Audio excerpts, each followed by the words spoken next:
कौन से आज़ादी चाहिए ये नहीं समझ में आ रहा, क्योंकि आप एक तरफ बीजेपी का विरोध करते करते या और किसी चीज़ का विरोध करते हुए आप विरोध करने पे आ जाते हो ब्राह्मणवाद या मनुवाद का, सवर्णों का विरोध करते हो। तो सवर्णों ने ब्राह्मणों ने आपका बिगाड़ा ही क्या है? कुछ नहीं बिगाड़ा।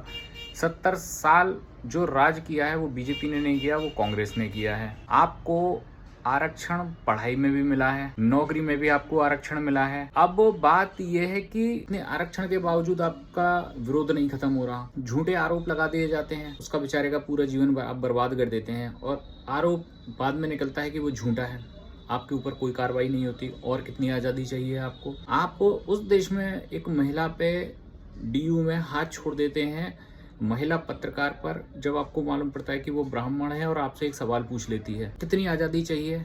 उस महिला पर कुछ पुरुष थप्पड़ मारते हैं, बदतमीजी करते हैं, उसका गला घोंटते हैं, जान से मारने की उसे कोशिश तक की जाती है उस महिला को। कितनी और आज़ादी चाहिए? ये वो देश है जिसमें महिलाओं पे कोई अगर उंगली भी उठा दे तो युद्ध हो जाया करते थे। आप उस धरती पर आप खड़े हैं। चलिए, आप किसी भी धर्म जाति को आप मानते हैं, किसी भी पूजा पद्धति को आप मानते हैं, आप दूसरे का विरोध कैसे कर सकते हैं? आप बौद्ध धर्म को मानते हैं, बौद्ध पद्धति को मानते हैं, अम्बेडकर जी को आप मानते हैं, बहुत अच्छी बात है, लेकिन आप दुर्गा जी को गाली देती हैं।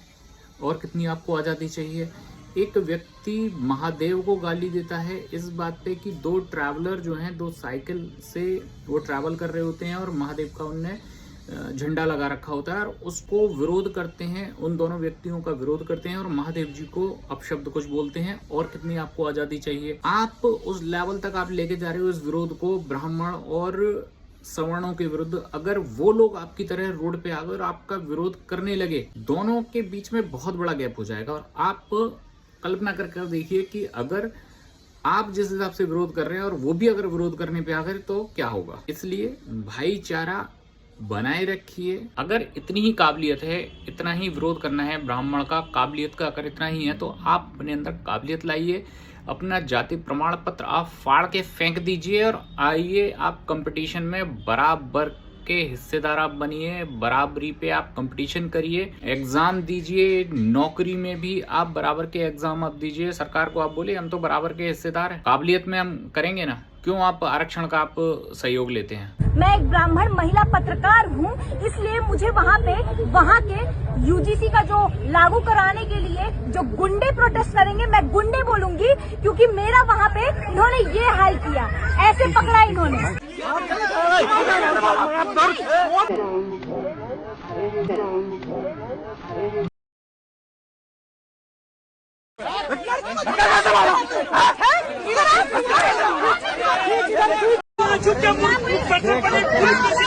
पुलिस बेसिकली मिल के अटैक करवा रही है। ये शांति से प्रोग्राम कर रहे हैं।